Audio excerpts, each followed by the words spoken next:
ser breve, me centraré en los aspectos básicos del informe técnico. Este es el que presentamos todas las tardes y de hecho el que presentaré es el corte más reciente, que es el de ayer por la tarde. Si me pasan la primera, en el panorama internacional tenemos que, primero tenemos ya 50 días de la Jornada Nacional de Sana Distancia, nos restan 3 semanas para completarla. La siguiente. En el informe internacional tenemos que casi 6.257.000 personas han sido detectadas con infección por COVID o por el virus SARS-CoV-2 que causa COVID desde el inicio de la epidemia en enero de este año.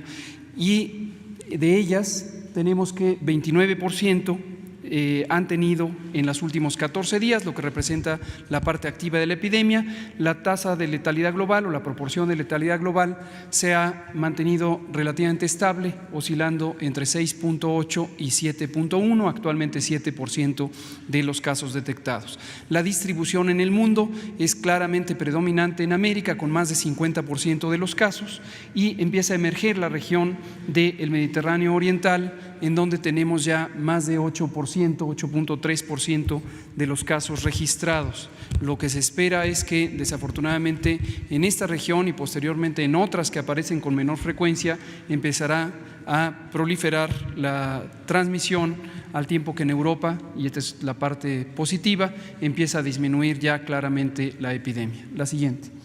En México tenemos 36.327 casos confirmados desde el primer evento, el 28 de febrero, y de ellos 8.288 son casos de las últimas 14 días, de la última quincena, que representan los casos activos de enfermedad con capacidad de transmisión principalmente. Se han estudiado 135.116 personas que en su momento fueron identificadas como casos sospechosos y resultaron en los 36.327 positivos o en 77.798 que fueron negativos.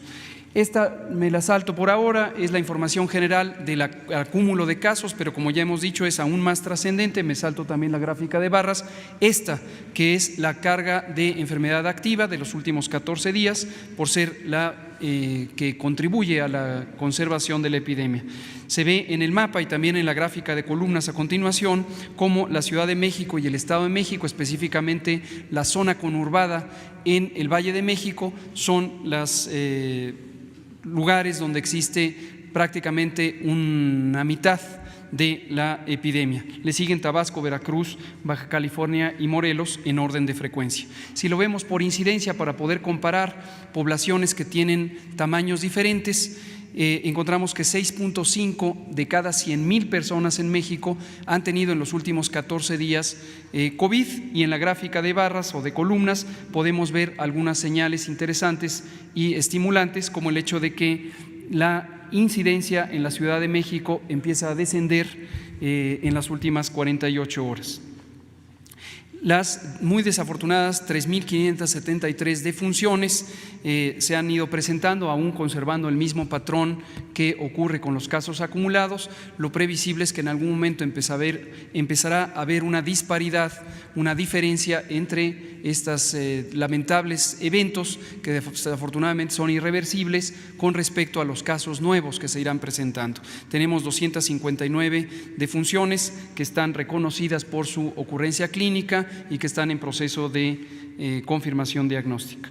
En la siguiente vemos su distribución por entidad federativa y claramente sigue el mismo patrón, como he comentado, de los casos acumulados: Ciudad de México, Baja California, Estado de México, Tabasco, Sinaloa y Quintana Roo en los primeros lugares. En la siguiente vemos tanto los casos confirmados como los casos sospechosos que están en proceso de estudio. Esta es una cifra que, aunque parece fija, en realidad va cambiando porque se reemplazan, ocurren casos sospechosos nuevos y algunos pasan a confirmación. Finalmente, lo que vemos es que todavía tiene una señal muy estable de crecimiento exponencial que corresponde con el curso de una epidemia aún muy activa. En la penúltima, en esta diapositiva, lo que vemos es la curva acumulada de casos. Esta siempre sube naturalmente porque es la suma de los casos que van ocurriendo cada día, y lo que tenemos es un dato también en cierta manera estimulante, que es: ayer tuvimos 3.7% de aumento con respecto a 24 horas antes. Este es el incremento más pequeño que hemos tenido desde que empezó la fase de progresión rápida el 13 de marzo. Buenos días, perdón.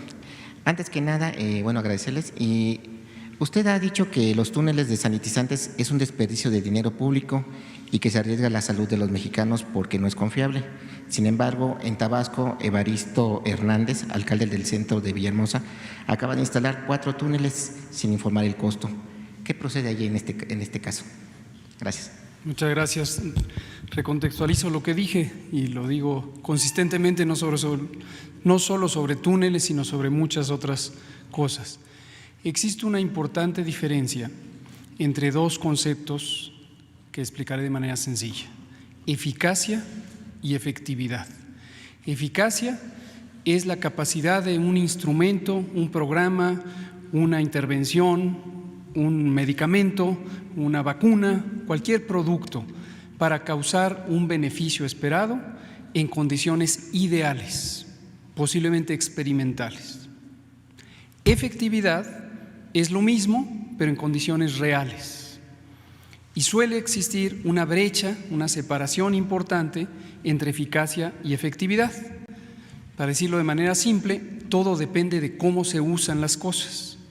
Entonces, los túneles sanitizantes han sido diseñados para operar en condiciones peculiares, en condiciones controladas. Por ejemplo, cuando se utiliza un equipo de protección personal que protege, por un lado, respecto al daño tóxico que puede causar los aerosoles de la sustancia sanitizante, y además se contemplan los tiempos en los que la persona debe estar dentro del túnel sanitizante, y además se utiliza en particular protectores oculares y protectores de la vía respiratoria para evitar que los aerosoles que producen el propio túnel sanitizante pudieran causar un daño. Es decir, si las cosas no se usan de acuerdo al manual de operación, pueden tener un efecto de menor capacidad o incluso un efecto indeseable. Entonces, eso es lo que he dicho respecto a túneles sanitizantes.